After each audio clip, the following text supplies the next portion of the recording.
오늘은 개와 돼지 그리고 진주의 비유를 여러분과 함께 나누겠습니다.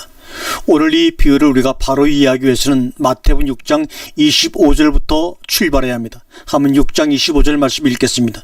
그러므로 내가 너희에게 이르노니 목숨을 위하여 무엇을 먹을까 무엇을 마실까 몸을 위하여 무엇을 입을까 염려하지 말라. 목숨이 음식보다 중하지 아니하며 몸이 의복보다 중하지 아니하냐. 염려하지 말라는 말씀부터 출발을 해야 합니다. 성경은 원래 여러분도 알다시피 장과 절이 구별이 없는 것입니다. 그러다가 성경에 기록된 1500년 이후에 편집자에 의해서 찾기 쉽게 장과 절이 구별되어 붙은 것입니다. 사람이 염려하기 시작한 것은 사람이 선악과를 따먹고 하나님으로부터 축출되는 이후부터 염려가 시작이 되었습니다. 따라서 염려의 근본 원인은 하나님의 생명력이 부족한 현상입니다. 그래서 하나님은 우리에게 하늘의 떡을 하늘의 양식을 먹으라고 그렇게 간곡히 말씀하시는 것입니다. 우리의 머리가 예수님이시고 포도나무에 붙은 가지라면 머리가 전지전능하신 창조주신데 어떻게 염려가 있을 수가 있습니까? 염려의 감정은 뇌에서 시작되는 것이 아닙니까? 뇌를 다치거나 지능이 약한 사람이 염려나 걱정하는 것을 여러분 본 적이 있습니까? 본 적이 없을 것입니다. 그러나 만약 염려한다면 머리신 예수 그리스도가 할 수 있는 것이지 그런 일도 없지만 왜 내가 하고 있습니까? 그래서 마태복음 6장 34절에 내일 일은 내일이 염려할 것이라고 말씀하신 것입니다. 내가 아닙니다. 내일이 염려의 주체가 됩니다. 내일의 주관자는 또한 예수 그리스도이지 않습니까? 그러므로 염려하고 있다고 하는 것은 내 스스로 독립적으로 살고 있다는 증거요, 하나님을 떠났다는 증거가 됩니다. 우리는 개별적인 독립주체로 사는 것이 아니라 그리스도를 머리로 하여 예수 그리스도와 하나가 되어 살아가는 상호내주 집단적 존재로 살아가는 것입니다. 이 땅에 숨겨져 있는 창세전에 택한 하나님의 백성들을 예수 그리스도의 십자가로 건져내셨죠. 그것이 바로 베레스티오 교회들입니다. 그러므로 교회는 이 세상의 것으로 자신의 존재 근거를 찾는다든지 수단의 방책, 행복의 조건으로 삼는다든지 타락한 나라의 존재 방식과 생활 양식에서 점점 벗어나게 되어서 종국에는 모든 것을 다 부정해버리고 예수 그리스도의 은혜로만 사는 걸로 하나님이라는 머리에 접붙임을 당한 자로 집단적으로 지어져 가는 것입니다. 이것이 바로 신앙의 생활입니다. 내가 내 영광, 내 존재, 내 미래를 챙기려고 할 때에는 늘 염려가 있을 수밖에 없습니다. 늘 부족하고 늘 연약하기에 그렇습니다. 너희들에게 왜 염려가 있는지 알아? 주님이 물어보십니다. 세상 나라를 살기 때문이야. 너희들은 하나님 나라를 살아야 돼. 너희는 하나님 나라의 백성이거든. 그러다 보면 염려가 점점 사라지다가 천국에는 완전히 사라진다는 것입니다. 로마 3장 21절에 하나님의 한 이 예수 그리스도가 나타났으니 이렇게 말씀합니다. 마태복음 6장 38절에는 먼저 그의 나라와 그의 일을 구하라. 이 말들은 세상 것들로 존재의 근거를 삼지 말고 하나님의 생명력과 하늘의 떡으로 이루어진 나라를 사모하라는 말씀입니다. 로마 3장 21절의 말씀과 같이 믿는 이는 누구나 똑같은 의를 갖고 갑니다. 왜요? 그것은 자기의 의가 아니라 예수 그리스도의 일을 갖고 가는 것이기에 거저받은 예수 그리스도의 일을 먼저 구하라는 것입니다. 거기에 반해 율법은 자기의 의입니다. 자기 스스로의 절제와 자기의 노력으로 지켜내야 하기에 그러나 이것으로는 하나님의 나라에 못 간다고 못을 받고 있습니다. 염려 이야기 바로 아래에 마태복음 7장 1절에 보니까 비판을 받지 아니하려거든 비판하지 말라는 비판이 붙어있는 이유는 뭡니까? 여전히 이 세상의 힘과 권세로 자신의 안전과 행복을 챙기고 스스로가 선악의 주체가 되어서 도덕적 종교적 열심에 의해 자신의 영광을 챙기려는 사람들로부터 필연적으로 나오게 되는 것이 무엇입니까? 내가 높아져야 하니까 내 영광을 챙기기 위해서 늘 필연적으로 남을 비판해야 합니다. 내 영광과 내 잘남을 입증하기 위해서 거기서 필연적으로 나오는 것이 바로 비판입니다. 자신의 부족함을 감추는 자들의 독설이요 폭력적인 판단입니다. 비판은 우월감이나 열등감 둘 다에서 나오는 것입니다. 상대를 낮춰야 내가 높아지죠. 이게 비판의 본질이며 세상 나라의 원리입니다. 하나님이 모든 비판을 금하시는 것이 아니라 거짓 선지자, 거짓 복음을 비판하지 말라는 것이 아닙니다. 내 영광을 취하기 위해서 너의 행위와 율법 위에 상대를 판단하는 그 비판을 행하지 말라는 것입니다. 그런데 대부분의 사람들의 비판은 내 잘남을 입증하기 위한 비판입니다. 이것은 은혜의 나라에서는 절대로 있어서는 아니 되는 것입니다. 하나님이 인간에게 율법을 주신 이유는 자신의 잘남을 입증해 보라고 주신 것이 아닙니다. 왜요? 인간은 하나님이 말하신 하나님의 의만 의지할 수밖에 없는지를 깨닫고 하나님의 의의 십자가 뒤로 꽁꽁 숨으라고 주신 것입니다. 그런데 교만한 인간들은 최선을 다해 그 율법을 지켜내고 자신의 그 율법 지킴을 근거로 착한 삶의 근거로 다른 이들을 비판하는데 총력을 기울이고 있다는 말입니다. 이것이 외식입니다. 외식은 겉과 속이 다른 게 외식이 아닙니다. 자신의 영광을 위해 내어놓는 것만 번지르르 한 종교행위, 이것을 외식이라고 성경은 말하고 있습니다. 마태복음 7장 5절에 외식하는 자여 먼저 내 눈에서 들보를 빼어라고 말합니다. 이 들보라는 말은 도코스라는 헬라어인데 이 말은 데코마이라는 말에서 유래가 되었습니다. 이 데코마이는 무슨 말이냐면 받들거나 지탱한다는 의미에서 유래된 단어입니다. 신약 성경에 6번 나왔으며 모두 비판과 관련해 사용된 단어가 바로 도코스입니다. 내 눈 속에서 들보를 빼어라. 그 후에야 밝히 보고 형제의 눈 속에 티를 빼리라. 이 티라는 말은 헬라어로 카르포스입니다.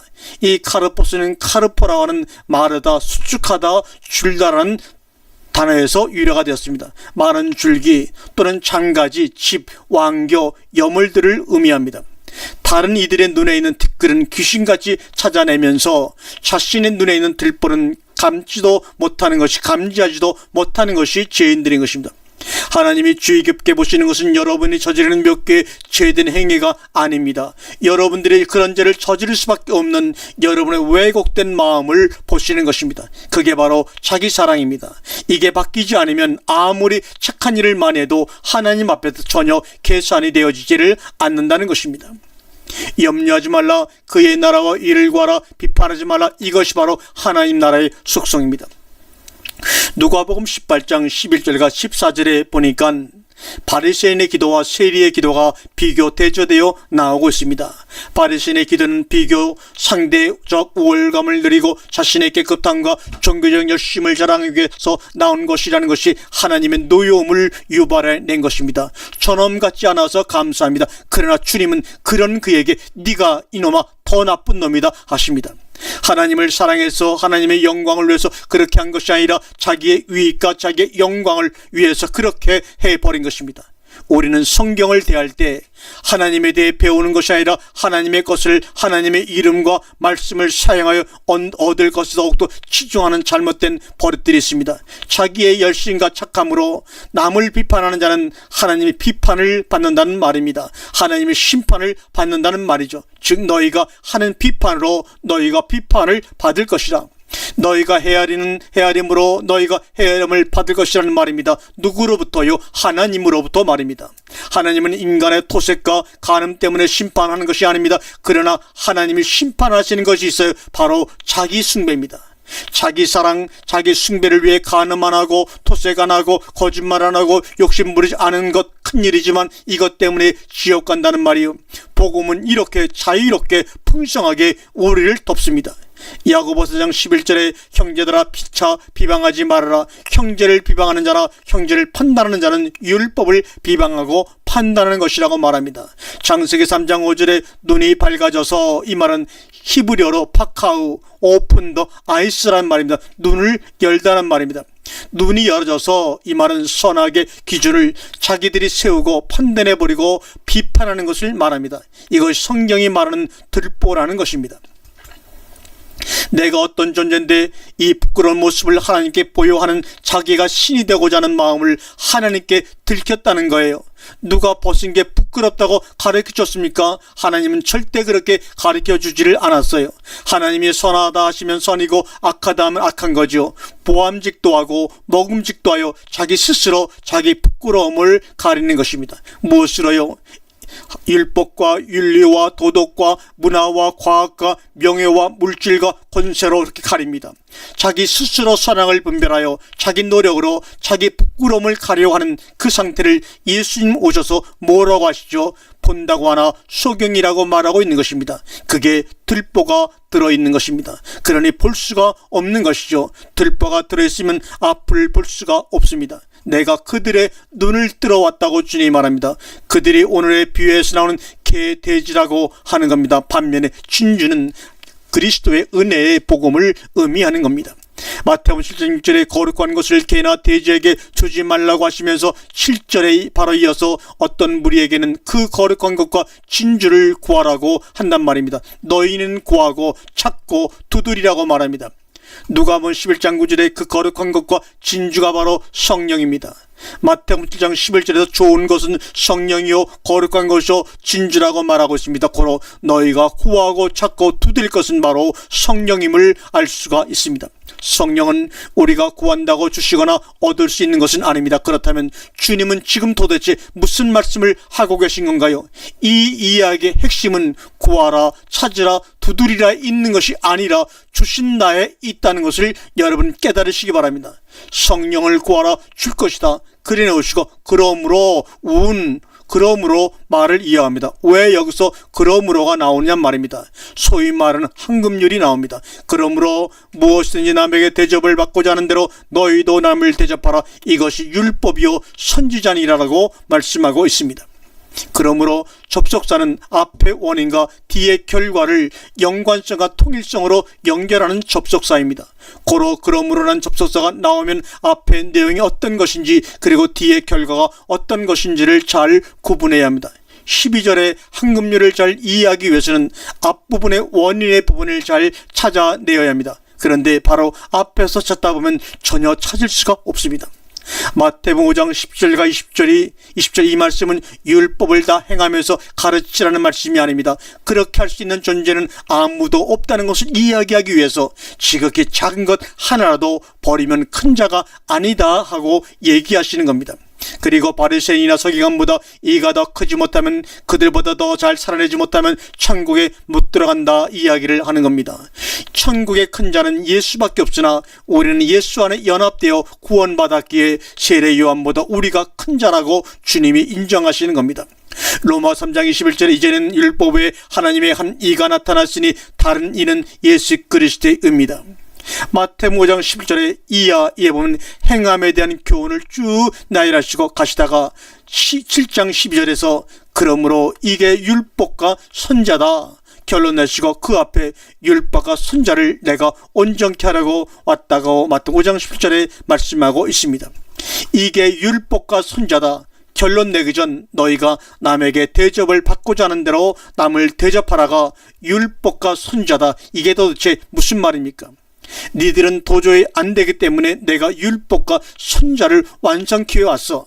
내가 율법을 완성하고 마치려 왔어.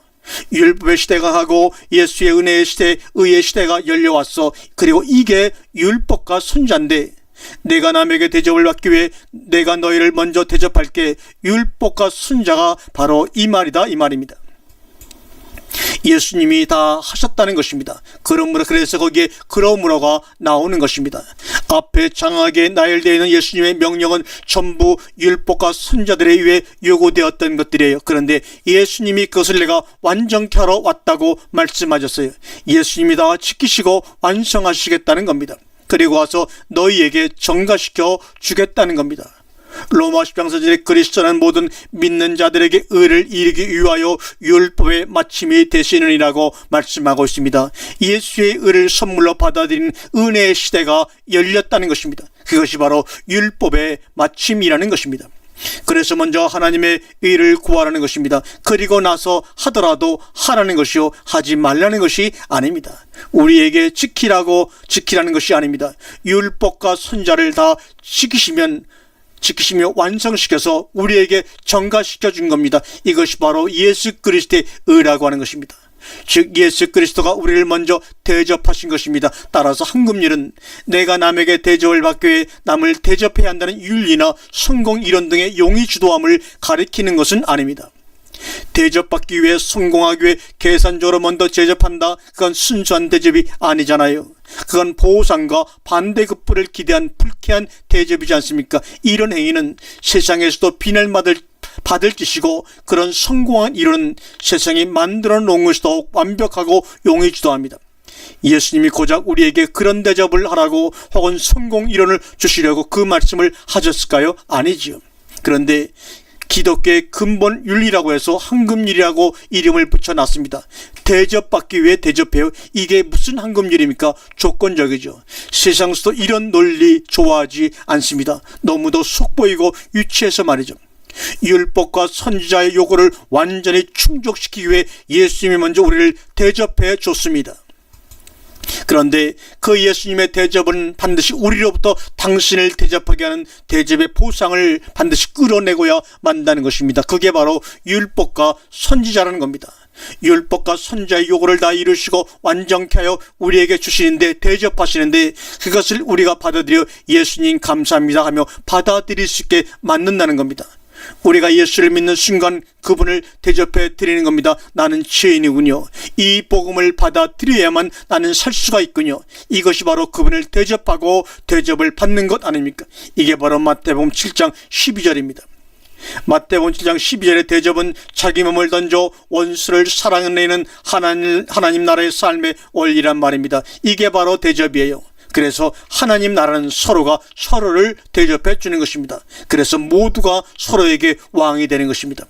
마태복음 22장 36절에 이 두 계명이 온 율법과 선지자의 강량이니라고 말씀합니다. 우리를 향한 예수님의 대접은 마가복음 10장 45절에 자신의 목숨을 많은 사람의 대성물로 주었고 섬기려고 한다는 것입니다. 그렇다면 우리는 이제 예수님을 어떻게 대접해야 합니까? 그분을 믿는 것입니다. 요한복음 1장 11절에 영접하는 자 그 이름을 믿는 자들에게는 하나님의 자녀가 되는 권세를 주셨으니 라고 말씀하고 있습니다. 우리 자신의 능력과 가능성을 전부 다 부인해버리고 예수를 영접하는 것이 예수를 최고로 대접하는 것입니다. 그래서 내 안에 예수님이 사시게 하는 것입니다. 예수를 영접하는 순간 우리가 자신에 대한 신앙을 다 내려놓고 예수에 대한 신앙으로 돌아서기로 한 것이에요. 그렇다고 그 대접은 한순간에 끝나는 것이 아니라 역사와 인생 속에서 완성되어져 가는 대접입니다. 세상에서의 정떼기 과정이 예수를 향하는 과정이 되는 것입니다. 그런데 그게 아프잖아요. 그래서 그게 고난이라고 하는 것입니다. 그래서 고난이 오는 것입니다. 예수님이 우리를 대접하기 위해 자신의 생명을 대성물로 내려주신 것 같이 우리도 예수님을 대접하기 위해서 날마다 옛사람이 죽어야 합니다.